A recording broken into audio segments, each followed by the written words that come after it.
दोस्तों, सबसे पहले कुछ तस्वीर देखें। ये तस्वीर किसी फिल्म या वीडियो की शूटिंग की नहीं, बल्कि ये तस्वीर दरअसल हाल ही में की गई FIA की एक रेड की है। ये रेड FIA ने इस्लामाबाद के गुलबर्ग ग्रीन्स के स्पार्को एरिया में की, जहां से तकरीबन 114 गैर मुल्कियों को पकड़ा गया। उन 114 अफराद में से 111 चीनी शहरी समेत 3 वियतनाम के शहरी शामिल थे। ये हजरात पाकिस्तान में बैठे फहाश वीडियोस बनाकर मुख्तलिफ प्लेटफॉर्म्स पर पोस्ट करके खूब पैसा कमा रहे थे। यानी कि ये गैर मुल्की पाकिस्तान में रहकर पाकिस्तानी सोर्सेज को यूज़ करते हुए फहाश कंटेंट प्रोड्यूस करते हैं। ये अफराद खूब दौलत तो कमा ही रहे थे, लेकिन दूसरी जानिब ये पाकिस्तान के लिए बदनामी का बाइस भी बन रहे थे। लेकिन व्यूअर्स, सिर्फ यही नहीं बल्कि पिछले कुछ सालों में पाकिस्तान में फहाश कंटेंट समेत fake call centre, fake crypto trading, online dating and chatting and Ponzi scheme समेत दर्जनों बिजनेस परवान चढ़ चुके थे। और इन बिजनेस में पाकिस्तान में मुकीम चीनी, वियतनाम, म्यांमार, श्रीलंका, जिम्बाब्वे समेत कई ममालिक के बाशिंदे शामिल हैं। ये गैर मुल्की पाकिस्तान का वीज़ा हासिल करके पाकिस्तान आते हैं, कहते हैं कि हम यहाँ या तो तालीम हासिल करने आए हैं या हमारी कंपनियों ने हमें पाकिस्तान भेजा है ताकि हमारी कंपनियों के जो प्रोजेक्ट्स हैं पाकिस्तान में चल रहे हैं उनको अच्छे तरीके से हैंडल किया जाए, ताकि ना सिर्फ हमारी कंपनी पैसा कमाए बल्कि पाकिस्तान की मईशत भी बेहतर हो। यहाँ पे हम कहेंगे कि ऐसे गंदे बिजनेस से पाकिस्तान की मईशत बेहतर हो या ना हो, लेकिन इन गैर मुल्कियों की कंपनियां खूब पैसा कमाती हैं। तो जनाब, दुनिया एक्सप्लेनर के साथ मैं हूँ सिद्रा अफजल, और आज की इस वीडियो में हम देखेंगे कि आखिर पाकिस्तान में कितने ऑनलाइन स्कैम्स के केसेस सामने आ चुके हैं, उनकी ये नेटवर्क्स किस तरह से चलते हैं, आखिर क्यों पाकिस्तान का इमेज आलमी सतह पर ख़राब किया जा रहा है। और आज की ही इस वीडियो में ये भी बताएंगे कि कैसे रूस के सरकारी साइबर ग्रुप सीक्रेट ब्लेजर्ड ने Pakistan based threat activity cluster जैसे माइक्रोसॉफ्ट ने स्ट्रॉम 0156 का नाम दिया और पाकिस्तान की सिक्योरिटी को ब्रीच करते हुए अपनी यानी कि रूस के ही दोस्त भारत के साथ अफगानिस्तान की भी जासूसी की। तो व्यूवर्स, बिना टाइम वेस्ट किए चलते हैं वीडियो की तरफ। व्यूवर्स, सबसे पहले FIA की जिस रेड का हमने ऊपर जिक्र किया उसका मामला कुछ यूँ था कि पिछले कुछ अरसे से ये गैर मुल्की पाकिस्तान आ रहे थे। ये दिन रात पाकिस्तान में रहते, पाकिस्तान में इन्हें सिक्योरिटी मिलती, ये पाकिस्तान में सुकून से अपनी ज़िंदगी गुजार रहे थे। लेकिन कहीं ना कहीं इनके दिलों में मैल था जो उन्हें पाकिस्तान में रहते हुए भी पाकिस्तान का नाम बदनाम करने के लिए उकसा रहा था। बहरहाल, दिन रात की प्लानिंग के साथ इन्होंने MS एम्ब्रग टेक्नोलॉजीज़ PVT लिमिटेड की बुनियाद रखी, जो बज़ाहिर तो पाकिस्तान में सॉफ्टवेयर और हार्डवेयर ऑपरेटर कंपनी के तौर पर रजिस्टर्ड की गई, मगर अंदर खाते ही कंपनी इंतहाई जदीद सॉफ्टवेयर और कैमरास पे फहाश कंटेंट प्रोड्यूस करते। दुनिया भर से लोग इनके सॉफ्टवेयर पर चैटिंग करते और यूँ ये कंपनी खूब पैसा बनाने लगी। खबरों के मुताबिक इस कंपनी में चीनी, वियतनाम, इंडोनेशिया, मलाइशिया के शहरी समेत कई दीगर ममालिक के शहरी भी शामिल थे। यह कंपनी एक मलाइशियन शहरी के नाम पर रजिस्टर्ड कराई गई, जिसने ये पूरी बिल्डिंग तकरीबन 1 करोड़ 80 लाख पाकिस्तानी रुपए में किराए पर ली। कई महीनों तक तो ये गैर मुल्की अपना धंधा यूं ही चलाते रहे, मगर फिर वो कहते हैं ना कि बकरे की माँ कब तक ही खैर मनाएगी। बिल्कुल इसी तरह ये अफराद भी आखिर पहाड़ के नीचे आ ही गए और FIA ने उन्हें भी दबोच लिया।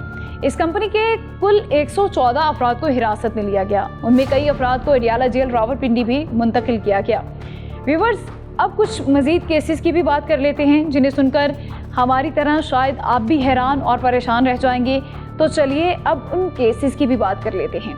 व्यूवर्स, सिर्फ इन्हीं 2-3 हफ्तों की बात करें तो FIA और NCCIA ने दर्जनों छापे मारकर पाकिस्तान में गैर मुल्कियों की स्कैम कंपनीज यानी कि call centres, dating apps, Ponzi schemes के तहत चलने वाली कंपनियां बंद की हैं और कई अफराद को इन मुकदमात में नामजद करके उनको गिरफ्तार भी किया है। और तो और कई अफराद को पाकिस्तान से निकालने तक के भी फैसले हो चुके हैं। खैर, अब हम आगे चलते हैं। इस्लामाबाद के सेक्टर I में भी NCCI ने छापा मारा, जहां पे 276 गैर मुल्कियों को हिरासत में लिया गया। ये अफराद भी पाकिस्तान में बैठकर फेक कॉल सेंटर्स चला रहे थे। इस कंपनी का नाम ऑफो ग्रुप था और तकरीबन 7 से 10 दिन पहले फेडरल इन्वेस्टिगेशन एजेंसी के एंटी ह्यूमन ट्रैफिकिंग सेल और NCCIA ने कार्रवाई करते हुए यहाँ 406 गैर मुल्कियों को गिरफ्तार किया। उनमें 46 खवातीन भी शामिल हैं। इस कंपनी ने भी कुछ ऐप्स और सॉफ्टवेयर बनाए हुए थे जहाँ पे लोग दुनिया भर से कनेक्ट होते और आपस में फहाश किस्म की वीडियो चैटिंग भी करते। साथ ही ये कंपनी गोरों को कॉल्स या मैसेजेस करते और उन्हें मुख्तलिफ स्कैम प्लेटफॉर्म में इन्वेस्ट करने पर आमादा करते। अब जो ही ये अफराद इन्वेस्ट करते या ये कॉल सेंटर के मुलाजमीन और मालिकान इनका पैसा लेकर रफू चक्कर हो जाते। अब जाहिर है जिनके साथ स्कैम हुआ है वो जब इस मुतालिक तहकीकात कराएंगे तो चाहे उन हैकर्स ने अपने सॉफ्टवेयर, IP और मैक एड्रेस पर जितनी मर्जी प्राइवेसी लगाकर बनाए हों, वो ब्रीच तो आखिरकार हो ही जाते हैं और नाम पाकिस्तान का ही आएगा। खैर, अफो ग्रुप के मालिकान और एम्प्लॉय के खिलाफ पाकिस्तान इलेक्ट्रॉनिक क्राइम एक्ट यानी पीका 2016 के सेक्शन 14 और 21 और पाकिस्तान पेनल कोड के सेक्शन 34, 109, 419 और सेक्शन 420 के तहत मुकदमा दर्ज किए गए। इसके अलावा साल 2025 का भी एक मशहूर केस है। व्यूअर, जुलाई 2025 में एक कॉल सेंटर पर छापा मारा गया। ये call centre basically Ponzi scheme के तहत ही चल रहा था।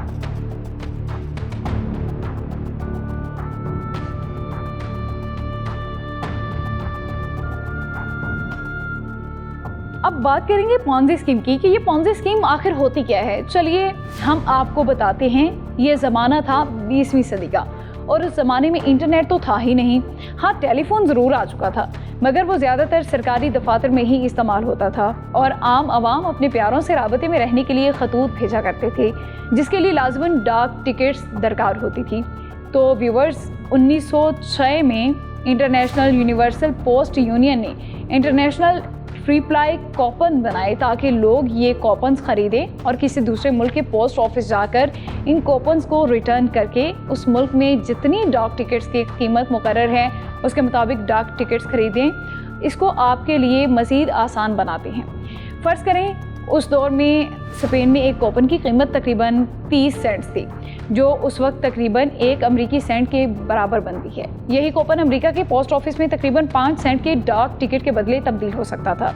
यानी बज़ाहिर 1 सेंट खर्च करके 5 सेंट के डाक टिकट मिल सकते थे, लेकिन ये रकम नकद नहीं मिलती थी। कूपन के बदले उतने डाक यानी कि पोस्टल टिकट्स मिलते थे जो किसी दूसरे मुल्क को भेजे जाने वाले कम से कम एक इंटरनेशनल लेटर का डाक खर्च पूरा करते थे। यूनिवर्सल पोस्टल यूनियन के क़वाइद के मुताबिक कूपन दूसरे मुल्क में वहाँ के कम से कम बैनुल-अक़वामी डाक खर्च के बराबर डाक टिकटों के लिए तब्दील किया जाता था। उस ज़माने में एक इतालवी स्कैमर चार्ल्स पोंजी जो अमेरिका के शहर बोस्टन में रहा करता था, उसने 1920 में इस ही स्कैम के तहत अपना बिजनेस शुरू किया। इब्तिदा में उसने सोचा कि यूरोप से कूपन्स खरीदकर उन्हें अमेरिका में बेचकर खूब पैसा कमा सकता है, क्योंकि अमेरिका में इन कूपन्स के बदले मिलने वाली टिकट्स की कीमत बहुत ज़्यादा थी। अमेरिका के नेशनल पोस्टल म्यूज़ियम के बकौल उसने लोगों को झांसा देना शुरू किया कि आप लोग मुझे पैसे दें और 45 दिनों में अपना गारंटीड प्रॉफिट ले लो। यूँ वो नए इन्वेस्टर से पैसा लेता और पुराने इन्वेस्टर को उनकी रकम प्रॉफिट समेत वापस करता। यानी कि वो टिकट्स नहीं खरीदता था लेकिन नए इन्वेस्टर से पैसा लेकर पुराने इन्वेस्टर को दे दिया करता था। अब मिसाल ले लें, किसी बंदे ने किसी स्कैम कंपनी के साथ 1 लाख रुपए का इन्वेस्ट किया। कंपनी ने कहा 45 दिनों में या एक आधे हफ्ते में तुम्हें 1,20,000 रुपये मिल जाएंगे, यानी 20,000 आपका प्रॉफिट हुआ, क्योंकि कंपनी आपकी रकम को फलाने प्लेटफॉर्म या प्रोजेक्ट्स में इन्वेस्ट करेगी। लेकिन यही भी असल ट्विस्ट आता है, आपने इन्वेस्टर से तो रकम ले ली है लेकिन वो रकम किसी प्रोजेक्ट में इन्वेस्ट नहीं की बल्कि अपनी जेब में डाल ली। अब कंपनी ने मजीद एडवर्टाइजिंग के जरिए नए आने वाले इन्वेस्टर से मजीद इन्वेस्टमेंट की।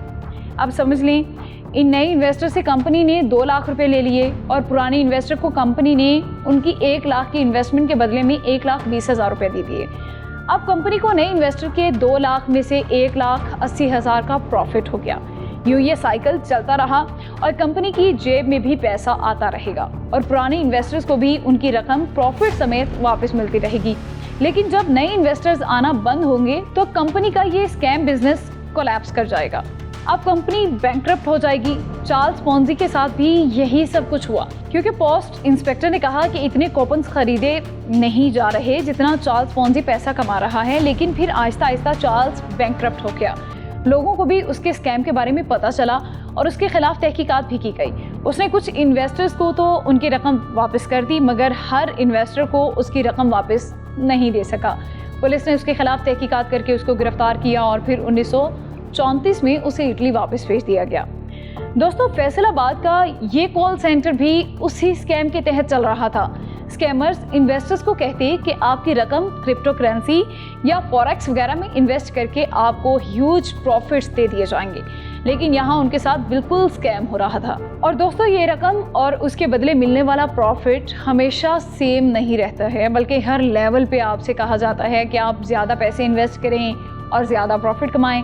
इसी तरह जनवरी 2025 में कई कॉल सेंटर्स पर छापे मारे गए जिनमें गोरों के साथ स्कैम किए गए, उनसे उनके क्रेडिट कार्ड के CVV लिए गए और फिर वही हुआ जो आपने सोचा, यानी कि बूम और एक झटके में ही उनके अकाउंट्स खाली हो गए। लेकिन व्यूवर्स, जब ये स्कैमर्स गोरों के साथ स्कैम करते हैं तो गोरे उतने बेवकूफ़ नहीं होते कि चुप करके बैठें। वो फ़ौरन अपने मुल्क की लॉ इन्फोर्समेंट एजेंसी से रब्ते करते हैं और फिर तहकीकात में नाम पाकिस्तान का आता है। उसके साथ साथ रूस की सरकारी साइबर कंपनी सीक्रेट ब्लेज़र्ड ने भी 2024 में Pakistan based threat activity cluster जैसे माइक्रोसॉफ्ट ने ट्रम्प कहा। उन्होंने पाकिस्तानी थ्रेट एक्टिविटी क्लस्टर के जरिए भारत और अफगानिस्तान से मुतालिक इंतहाई हसास डिटेल्स ली। यकीनन इसका इल्ज़ाम भी पाकिस्तान पे आया। इसके साथ साथ PTI ने फेक व्हाट्सएप OTP के मुतालिक भी पाकिस्तानियों को आगाह किया। इस केस में हैकर्स आपको कॉल करके कहते हैं आपका पार्सल आया है, पेमेंट हो चुकी है, आपको एक OTP सेंड किया जा रहा है।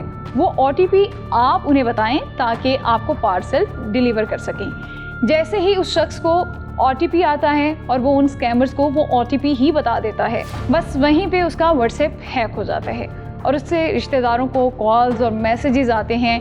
स्कैमर्स कई केसेस में कहते हैं कि तुम्हारा बच्चा हमारे पास है, इतने पैसे लेकर पहुंच जाएं, आपका बच्चा आपको वापस मिल जाएगा। यानी व्हाट्सएप पे भी अब लोगों के साथ स्कैम हो रहे हैं। व्यूवर्स, ऐसा सब करने से पाकिस्तान की इमेज इंटरनेशनल लेवल पर बहुत ज़्यादा मुतासिर होती है। इंटरनेशनल बैंक्स पाकिस्तान के बैंक्स की पेमेंट्स को डिले कर सकते हैं। वीज़े के लिए पाकिस्तानियों को एडिशनल डॉक्यूमेंट्स रिक्वायर हो सकते हैं और तो और मुस्तकिल तौर पर पाकिस्तान के बैंक अकाउंट्स और क्रिप्टो अकाउंट्स को दूसरे ममालिक में बैन किया जा सकता है। और जब ये लूटी हुई रकम पाकिस्तानी बैंक्स के ज़रिए पाकिस्तान आती है तो FATF पाकिस्तान के ख़िलाफ़ ज़्यादा कार्रवाइयाँ कर सकता है और तो और पाकिस्तान में लीगल BPO कंपनीज़ यानी कि गोरों के कानूनी तौर पर सर्विसेज प्रोवाइड करने वाली कंपनियां भी इससे शदीद मुतासिर होती हैं। क्लाइंट्स अपनी कंपनीज़ BPOs को नहीं देते या उनसे अपनी कंपनीज़ वापस ले लेते हैं, जिससे पाकिस्तान में कई इज़्ज़त का रोज़गार कमाने वाले हज़रात बिलखसूस नौजवान रोज़गार से महरूम हो जाते हैं। यूँ एक तरफ पाकिस्तान की इमेज ख़राब होती है तो दूसरी तरफ पाकिस्तान को शदीद मुआशी मुश्किलात का सामना भी करना पड़ता है। तो हमारा वीडियो में उठाया गया पॉइंट ये है कि स्कैम कंपनियों से पाकिस्तान की मईशत को फ़ायदा तो कोई नहीं होता, बल्कि उल्टा नुकसान ही होता है। इस मुतालिक आप क्या समझते हैं, हमें कमेंट्स में लाज़िमी बताइए।